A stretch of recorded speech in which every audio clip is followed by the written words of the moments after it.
تمہاری عورتیں تمہارے لیے بمنزلہ کھیت کے ہیں. حرث عربی میں کھیت کو کہتے ہیں. تو بمنزلہ کھیت کے ہیں. جیسے بیج ڈالا جاتا ہے کھیت میں اور اس سے پیداوار بڑھتی ہے، تو عورت کی جو ایک حیثیت ہے، نیچر نے جو اس کی ایک حیثیت متعین کی ہے، وہ بھی ایک نسل بڑھانے کا ذریعہ ہے، جس میں مرد کا جو استمب ہے وہ بطور بیج کے ہے اور جو اولاد ہے وہ ایک پیداوار کی طرح ہے. تو اللہ نے یہ یاد رکھیں، اس آیت کو نا بہت سارے غیر مسلموں نے عورت کے خلاف بہت نیگیٹیوٹی پھیلائی ہے کہ دیکھو اسلام عورت کی توہین کرتا ہے، اس کو کھیتی سے تعبیر کرتا ہے. تو کچھ لفظ کسی اور زبان میں جب وہ جاتے ہیں نا تو وہ توہین کا معنی دیتے ہیں. عربی میں جو حرث کا معنی ہے یہ تعظیم کے لیے ہے، توہین کے لیے نہیں ہے. اردو میں جو کھیتی کا معنی ہے وہ توہین کے لیے استعمال ہوتا ہے. کھیتی یعنی جو پاؤں میں روندی ڈالنے والی، اور زمین جو ہے نا پاؤں میں گویا روندی، اس کو روندا جا رہا ہے. تو اس لیے اس کا اردو میں بالکل اسی طرح جو لوگ ترجمہ کر دیتے ہیں کہ عورتیں تمہاری کھیتیاں ہیں، تو یہ ترجمہ میرا خیال ہے اس لیے درست نہیں ہے کہ اردو میں اس کا مفہوم ہی چینج ہو جاتا ہے. یعنی گویا ایک عزت کے لیے جو لفظ اللہ نے استعمال کیا وہ ذلت کا ذریعہ بن جاتا ہے. تو اس لیے کسی بھی زبان میں جب ہم کسی بھی لفظ کا ترجمہ کرتے ہیں تو اس زبان کے ہمیں محاوروں کو دیکھنا چاہیے کہ اس زبان میں یہ لفظ کس معنی میں استعمال ہو رہا ہے. مثال کے طور پر ہو سکتا ہے کتا کا لفظ کسی زبان میں وفاداری کے لیے استعمال ہوتا ہو، کسی کو لوگ ڈاگ کہتے ہو تو اس کا مقصد ہوتا ہے وفادار انسان ہے، لیکن ہمارے ہاں اردو میں گالی ہے وہ، اور آپ بولیں کہ بھئی وہ فلاں قوم ڈاگ کہتی ہے تو ہم کتا کہیں گے، تو آپ جب اس کا ترجمہ اردو میں کریں گے تو کتے سے نہیں کر سکتے. تو اسی طرح یہ عربی کا جو لفظ ہے اس میں بھی یہ چیز غور یعنی ملحوظ رہنی چاہیے. تو اس لیے اس کا ترجمہ کیا جائے گا تمہاری عورتیں تمہارے لیے پیداوار بڑھانے کا ذریعہ ہے، نسل بڑھانے کا ذریعہ ہے. فاتو حرثکم، تم اپنے اس نسل بڑھانے کے ذریعے کے پاس آؤ، انا شئتم، جیسے چاہو، وقدموا لانفسکم، اور اپنے نفسوں کے لیے آگے بھیجو، یعنی اولاد کی نیت سے آیا کرو زوجہ کے پاس اور آخرت کے لیے انتظام کرو، یعنی اولاد پیدا کر کے جو تاکہ دنیا اور آخرت میں تمہارے لیے، فیوچر میں تمہارے لیے کام آئے. دنیا بھی داخل ہے، آخرت بھی داخل ہے. تو یہ آیت کا بھی ایک شان نزول ہے کہ صحابہ کرام تو چونکہ جو خواتین تھیں مکہ میں صدیوں سے وہ لوگ آباد تھے، ان کے سفر خاص طور پہ عورتوں کے سفر بہت ہی کم ہوا کرتے تھے.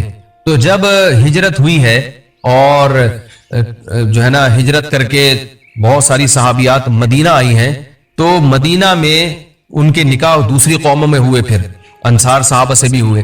تو چونکہ تقویٰ تھا ان خواتین میں، للہیت تھی، تو بعض جگہ ایسے واقعات ہوئے کہ میاں بیوی کے جو آپس کا ریلیشن ہوتا ہے، ظاہر ہے وہ ہر قوم میں اور ہر جو ہے نا شخص کا مزاج دوسرے سے مختلف ہوتا ہے. تو بعض مردوں نے اس طرح سے اپنی زوجات کے ساتھ ہم بستری کی کہ ان خواتین کو پھر اشکال ہوا کہ پتہ نہیں اس طرح سے ہم بستری کرنا جائز بھی ہے یا نہیں ہے. تو انہوں نے نبی صلی اللہ علیہ وسلم سے یہ مسئلہ پوچھا کہ یا رسول اللہ، ہمارے شوہر ہمارے پاس اس طرح سے آتے ہیں تو کیا یہ جائز ہے یا نہیں.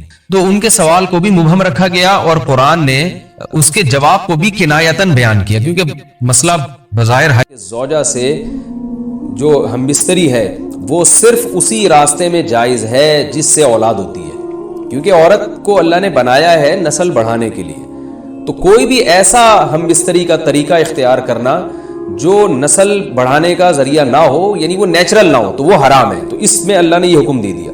تو اس سے صاف یعنی حدیث سے بھی پتہ چلتا ہے اور تمام فقہاء کا اجماع بھی ہے اس آیت کی روشنی میں کہ مسئلہ تھوڑا حیا کے خلاف ہے، لیکن میرا خیال ہے بتانا ضروری ہے کہ پچھلے راستے سے عورت سے ہم بستری کرنا بالکل حرام ہے، ناجائز ہے. اور نبی صلی اللہ علیہ وسلم کی اس پہ بہت شدید لعنت ہے، بہت شدید وعید ہے.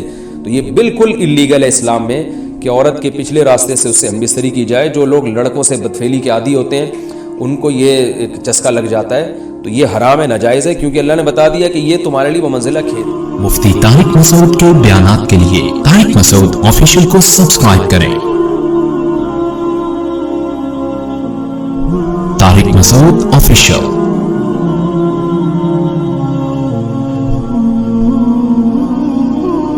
اللہ نے ارشاد فرمایا نساؤکم حرث لکم، تمہاری عورتیں تمہارے لیے بمنزلہ کھیت کے ہیں. حرث عربی میں کھیت کو کہتے ہیں.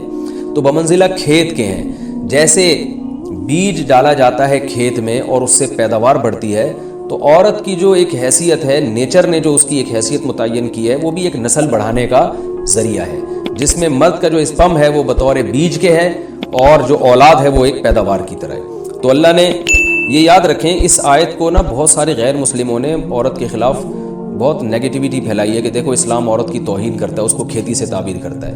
تو کچھ لفظ کسی اور زبان میں جب وہ جاتے ہیں نا تو وہ توہین کا معنی دیتے ہیں.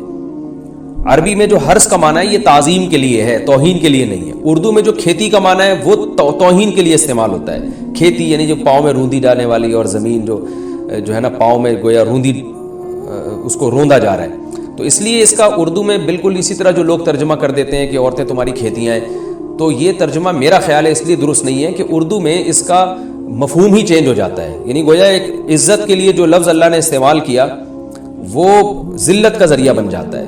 تو اس لیے کسی بھی زبان میں جب ہم کسی بھی لفظ کا ترجمہ کرتے ہیں تو اس زبان کے ہمیں محاوروں کو دیکھنا چاہیے کہ اس زبان میں یہ لفظ کس معنی میں استعمال ہو رہا ہے. مثال کے طور پر ہو سکتا ہے کتا کا لفظ کسی زبان میں وفاداری کے لیے استعمال ہوتا ہو. کسی کو لوگ ڈاگ کہتے ہوں تو اس کا مقصد ہوتا ہے وفادار انسان ہے، لیکن ہمارے ہاں اردو میں گالی ہے وہ. اور آپ بولیں کہ بھئی وہ فلاں قوم ڈاگ کہتی ہے تو ہم کتا کہیں گے، تو آپ جب اس کا ترجمہ اردو میں کریں گے تو کتے سے نہیں کر سکتے. تو اسی طرح یہ عربی کا جو لفظ ہے اس میں بھی یہ چیز غور یعنی ملحوظ رہنی چاہیے. تو اس لیے اس کا ترجمہ کیا جائے گا تمہاری عورتیں تمہارے لیے پیداوار بڑھانے کا ذریعہ ہیں، نسل بڑھانے کا ذریعہ ہیں. فاتو حرثکم، تم اپنے اس نسل بڑھانے کے ذریعے کے پاس آؤ، انا شئتم، جیسے چاہو، وقدموا لانفسکم، اور اپنے نفسوں کے لیے آگے بھیجو. یعنی اولاد کی نیت سے آیا کرو زوجہ کے پاس اور آخرت کے لیے انتظام کرو. یعنی اولاد پیدا کر کے جو تاکہ دنیا اور آخرت میں تمہارے لیے فیوچر میں تمہارے لیے کام آئے. دنیا بھی داخل ہے، آخرت بھی داخل ہے.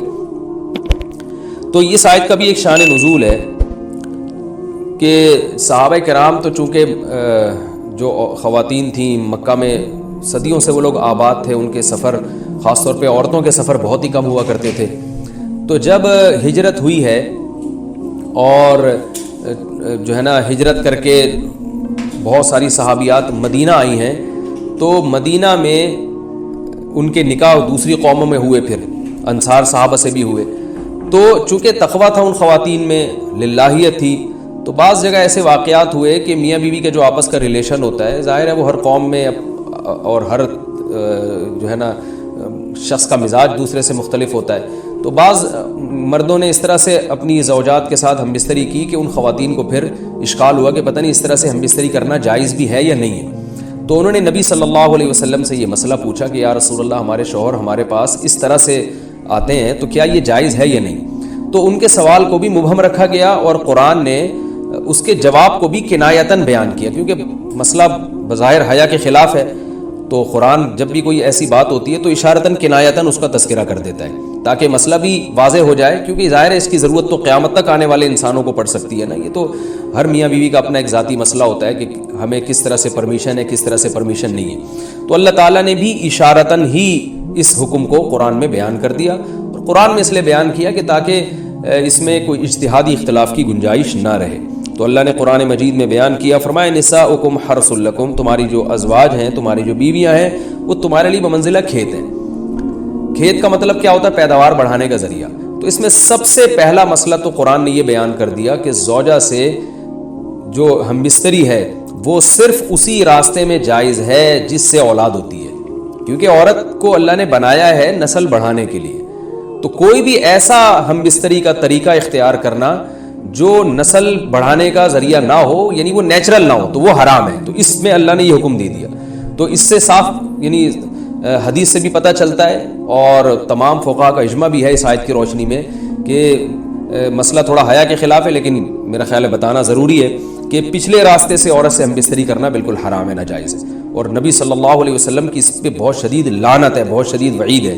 تو یہ بالکل اللیگل ہے اسلام میں کہ عورت کے پچھلے راستے سے اس سے ہم بستری کی جائے. جو لوگ لڑکوں سے بدفعلی کے عادی ہوتے ہیں ان کو یہ ایک چسکا لگ جاتا ہے، تو یہ حرام ہے، ناجائز ہے، کیونکہ اللہ نے بتا دیا کہ یہ تمہارے لیے بمنزلہ کھیت کے ہیں. تو اس میں قرآن نے وہ جو سوال تھا نا اس کی طرف اشارتاً جواب دے دیا اور آگے فرمایا فاتو حرثکم، تم اپنے کھیت کے پاس آؤ، یعنی پیداوار بڑھانے کا جو ذریعہ ہے اس جگہ کی طرف آؤ، انا شئتم، جیسے چاہو. یعنی باقی جس طرح سے تم چاہو زوجہ سے ہم بستری کر سکتے ہو، اس میں کوئی خاص طریقہ متعین نہیں ہے. میاں بیوی کا ایک دوسرے سے کوئی پردہ نہیں ہے.